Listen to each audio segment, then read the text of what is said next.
Estamos con el expresidente Iván Duque, que está disfrutando el campeonato del mundo. Presidente, ¿cómo le ha ido en el Mundial? Usted que es gomoso de esto.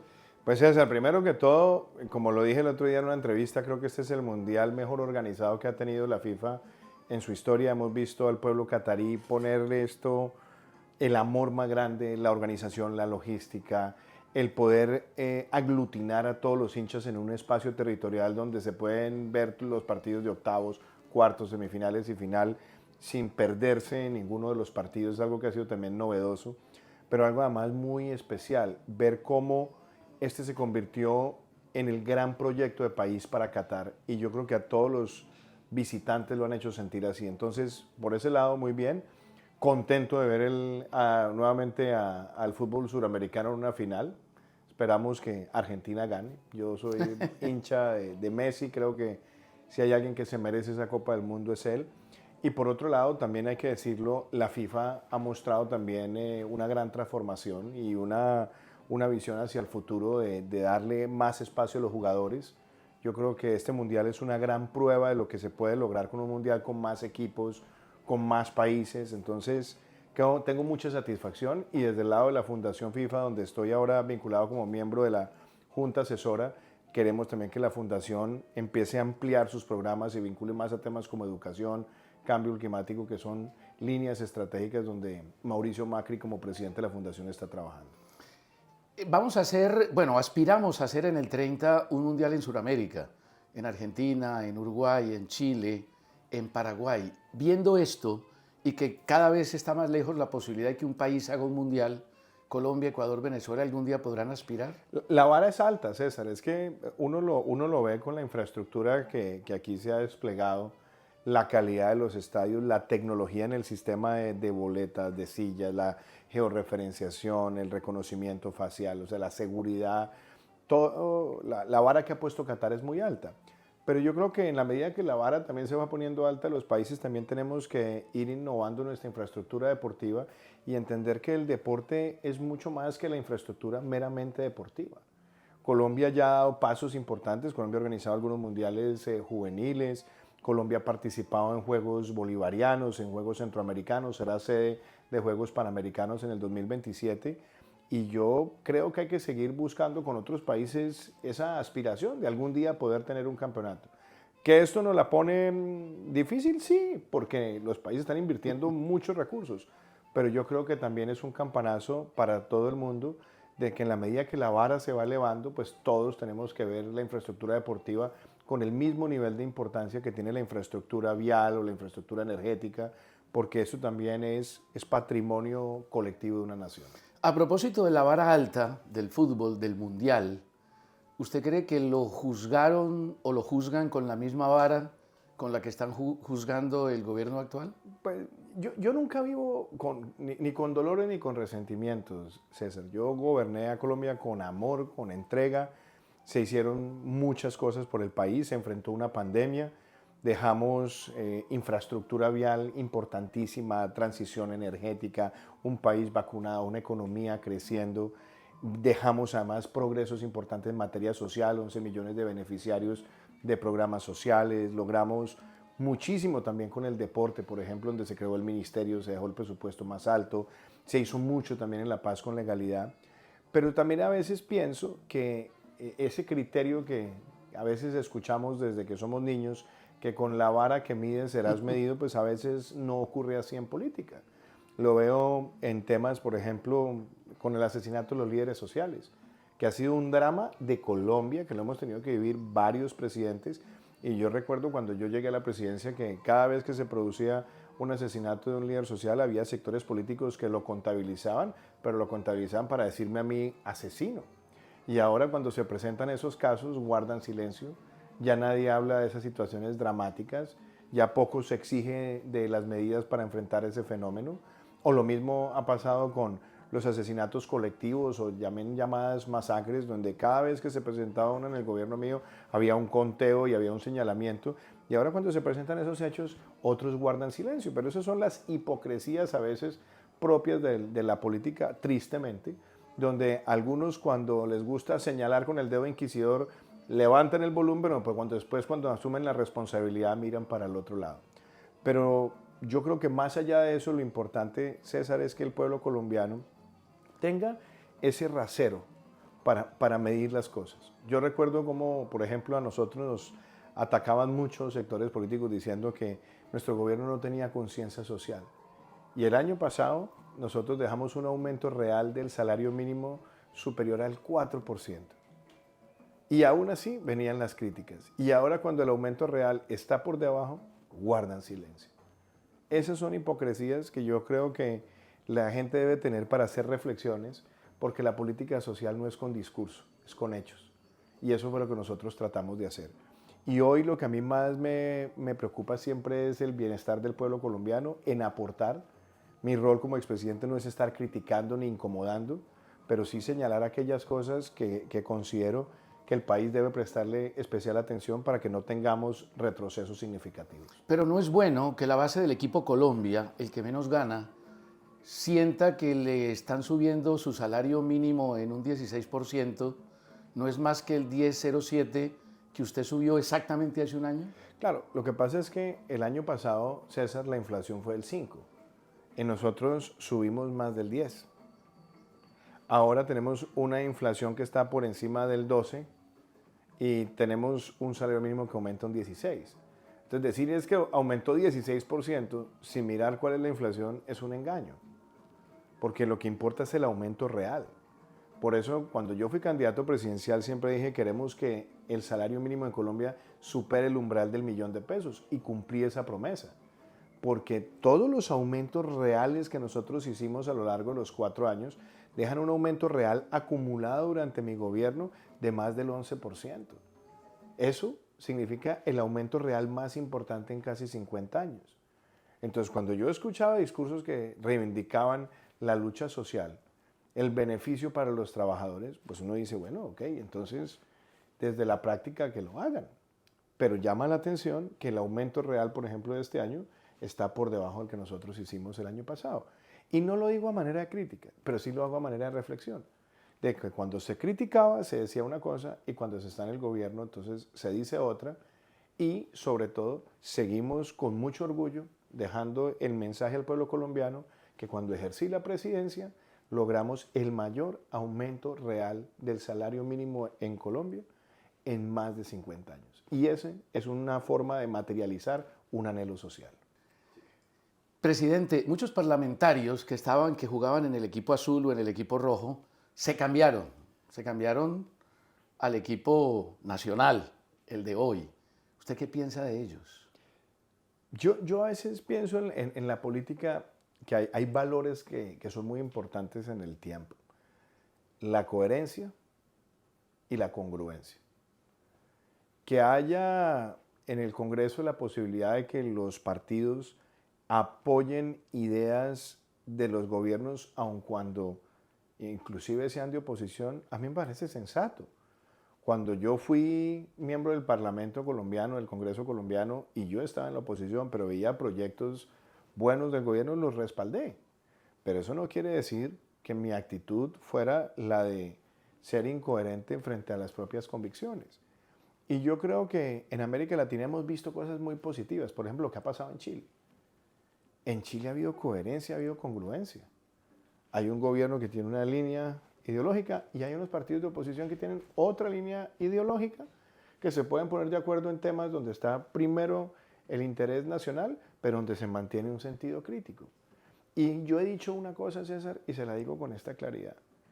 Es tan peligroso para una democracia una oposición irracional, hirsuta, cerrera, como el unanimismo. Porque las dos conducen a lo mismo, que es el deterioro de la democracia. Y sí veo esa preocupación, que veo partidos que históricamente fueron antagonistas por principios, cambiaron su parecer por acomodarse. Y yo creo que esas son cosas que pueden ser de momento, pueden de pronto ser estructurales, uno no lo sabe sino a través del paso del tiempo. Pero para la democracia colombiana es a veces inexplicable que haya partidos que quieren ser partidos de gobierno siempre con el que esté sentado en la silla del presidente de la República, porque eso deteriora la democracia. En el fútbol la oposición es fundamental, evitar que nos hagan goles. ¿Cómo califica la oposición de Colombia hoy? Yo creo que hoy la mejor oposición, por ejemplo, la está haciendo una persona como Federico Gutiérrez. Creo que es de las voces que yo veo con mayor coherencia, con mayor consistencia. Veo voces, por ejemplo, como las de Juan Carlos Pinzón, que me han parecido interesantes. Veo algunos parlamentarios que en temas específicos han hecho cosas valiosas. Por ejemplo, creo que Miguel Uribe ha hecho un trabajo muy bueno. Creo que Paola Holguín ha hecho un trabajo también bueno. También veo inclusive a miembros de la propia coalición de gobierno que han marcado líneas de oposición en temas específicos. Entonces, para ponérselo en términos prácticos o términos futbolísticos, veo muy buenas individualidades, pero se necesita más juego colectivo. La táctica legislativa tiene un montón de variantes, reformas. La reforma laboral, la reforma a la salud, la reforma política, la reforma a la justicia. ¿Son autogoles o goles olímpicos como el de Marcos Coll, que usted lo recuerda? Bueno, lo que pasa es que acuérdate que hay todo tipo de goles, ¿no? Hay goles olímpicos que pueden ser involuntarios. Sí. Hay goles olímpicos que tienen la intencionalidad de que el balón salga, tenga la comba, la curva y de pronto entre por el primero o por el segundo palo. Eso ocurre en el fútbol. Yo lo que veo con preocupación, César, es que las reformas que mejoran las cosas siempre son buenas. Pero si lo fuéramos a poner en términos de fútbol, uno no puede pretender hacer una reforma del fútbol acabando con los clubes. Entonces, ¿a mí qué me preocupa? Tenemos un sistema de salud, por ejemplo, en Colombia, que nos permitió salir como número 1 en América Latina en el índice global de resiliencia frente a la pandemia. Y ahora veo que se está promoviendo una reforma que quiere acabar con el sistema de aseguramiento privado en Colombia. Eso puede ser una debacle para el país. Veo, por ejemplo, que se quiere acabar con el sistema de los fondos privados de pensión. Yo estoy de acuerdo con que haya una alternativa pública y que haya una alternativa privada y que se corrijan cosas en el sistema que deben corregirse de inequidades.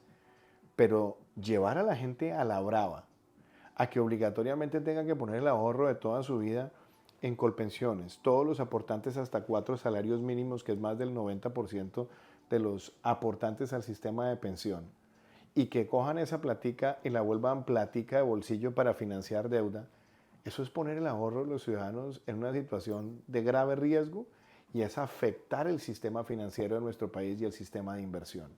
Entonces, cuando yo a veces veo esas reformas, me preocupa y creo que pueden convertirse en graves autogoles para nuestro país.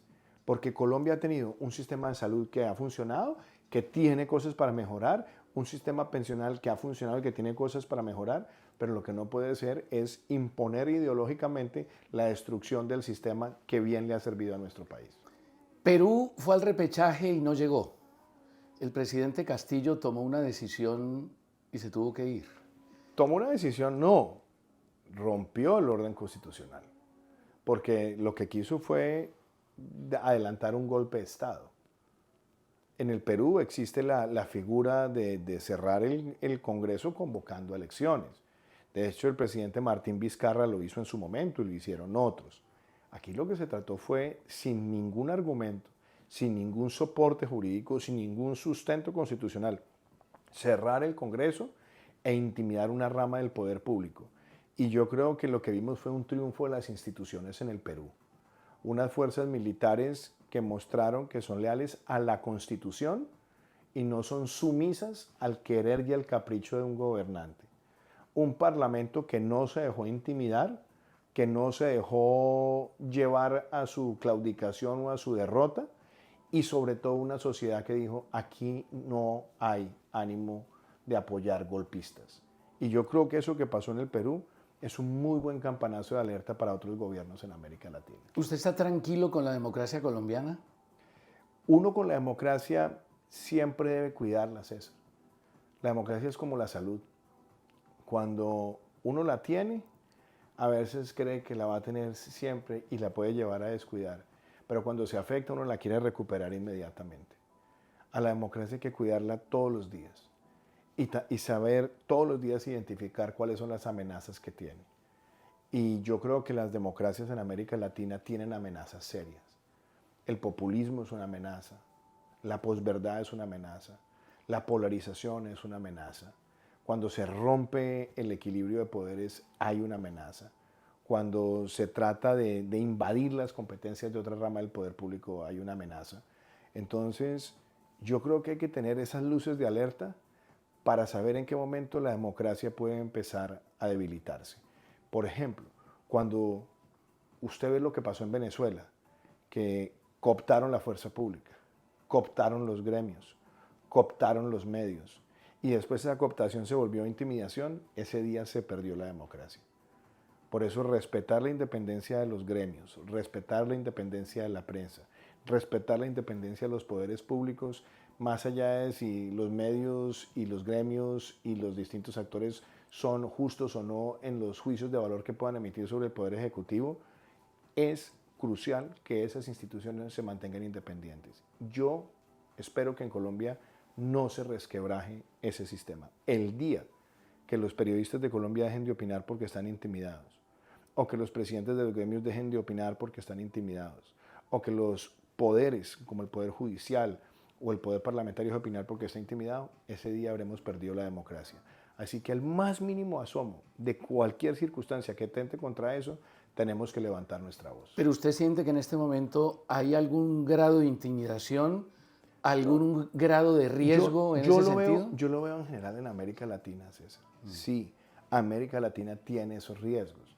En algunos con unos decibeles mucho más altos, en otros unos decibeles mucho más bajos, pero esos riesgos están.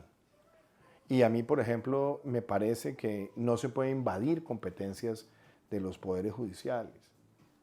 Uno puede estar de acuerdo o en desacuerdo con un fallo. Inclusive uno puede, en una democracia, en la libertad de expresión, dar su opinión sobre un fallo.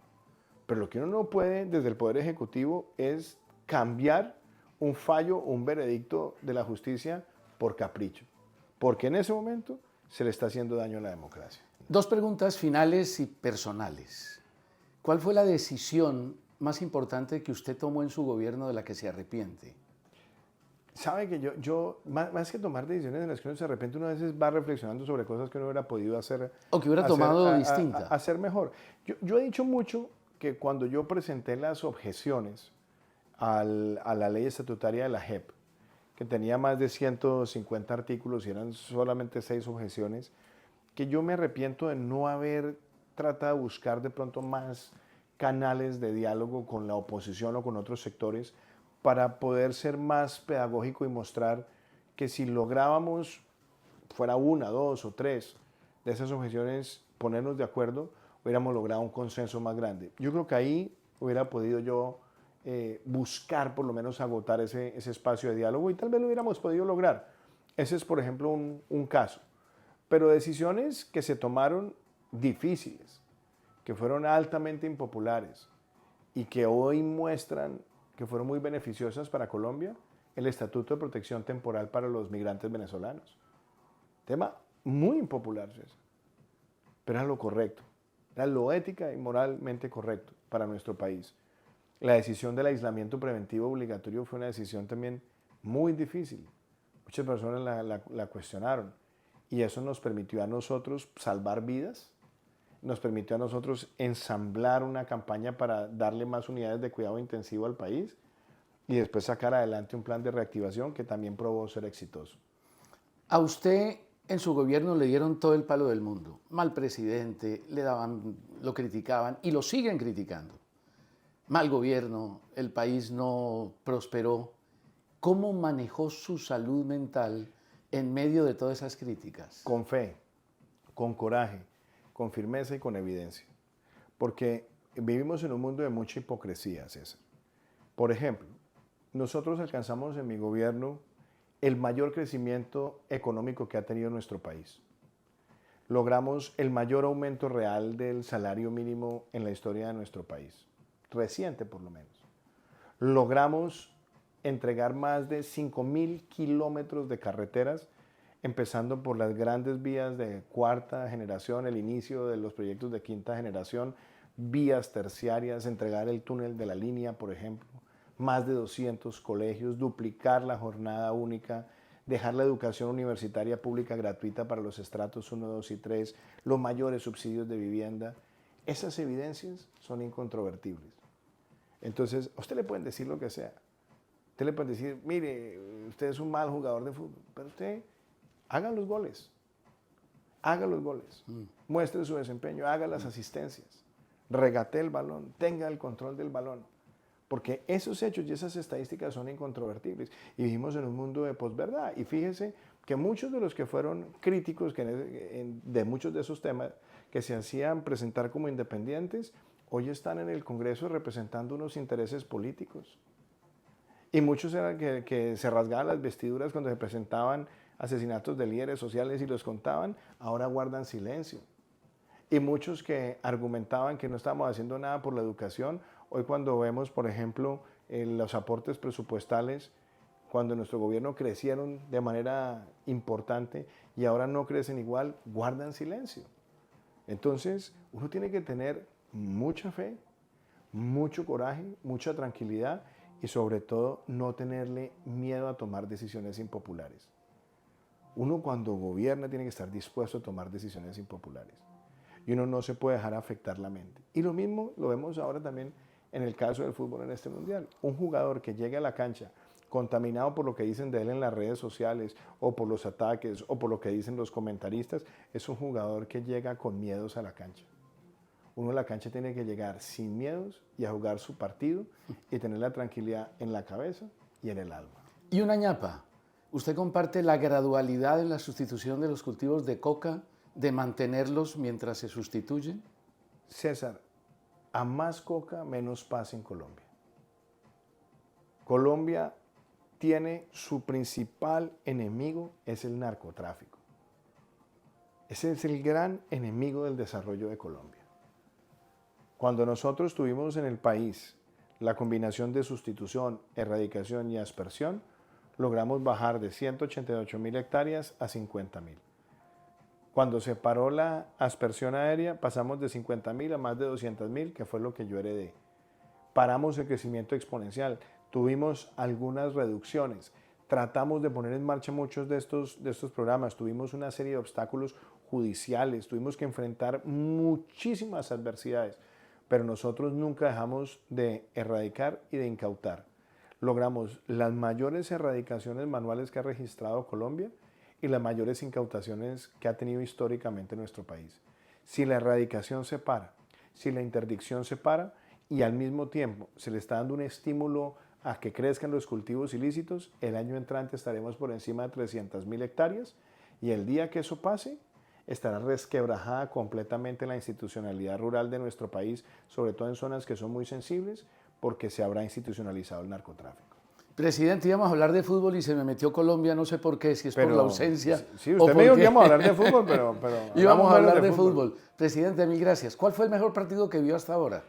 Me encantó Holanda-Argentina. Tremendo. Porque fue un partido agónico, fue un partido de garra. ¿Y la reacción de los argentinos, cómo le pareció? Yo creo que el fútbol a veces puede llevar a calentar la gente, pero fíjese una cosa, también en eso hay que tener cuidado con las palabras antes y después. Yo creo que cuando se provoca un equipo haciendo señalamientos, pues eso también daña el ambiente del juego y a veces cuando se reacciona en caliente lo mismo. Pero yo creo que más allá de eso, al final del día lo que vimos los amantes del fútbol fue un partido que tiene casi que la escena perfecta, ¿no? 2 buenos goles, un empate agónico y después llegar a los penaltis y ver esa ruleta y ver un triunfo categórico también de Argentina, ver un Messi en el mejor momento tal vez de su vida futbolística, ver a un equipo con unos muchachos que son espectaculares como Enzo Fernández que está jugando fútbol mágico, ver también al arquero de Argentina que además a mí me deslumbra la capacidad que tiene de esperar el cobro desde de aguantar. él no escoge lado, sino que espera el pateo y eso es algo también innovador en el fútbol. Entonces creo que fue el partido que más he disfrutado. Pero también otra cosa que he visto que me llamó mucho la atención fue ver el fútbol africano a donde ha llegado, ver a Marruecos jugar colectivamente. Para mí ha sido tal vez el mejor juego colectivo del Mundial, donde por encima de la individualidad hay un juego colectivo. Tal vez si tuviera más gol hubiera podido llegar más lejos, pero un gran equipo y me llamó mucho la atención el papel que ha jugado en los jugadores número 2 en la cancha, que han sido las tribunas. Ver la hinchada argentina ha sido una belleza. La cantidad de personas que están llenando los estadios con los cánticos, alientando al equipo. La barra de Marruecos, que ha sido también otro fenómeno. Son cosas que son muy bonitas de apreciar en el fútbol. Pero yo creo que en líneas generales, César, este mundial es un antes y un después. Y yo creo que para usted, que es un veterano de los mundiales, creo que nunca había podido estar en un solo sitio viendo octavos, cuartos, semifinal una fantasía. Y final. Esto es único e irrepetible. Presidente, quedó pendiente el fútbol. Muchas gracias. César, muchas gracias. Un placer. Chao. Maravillosa.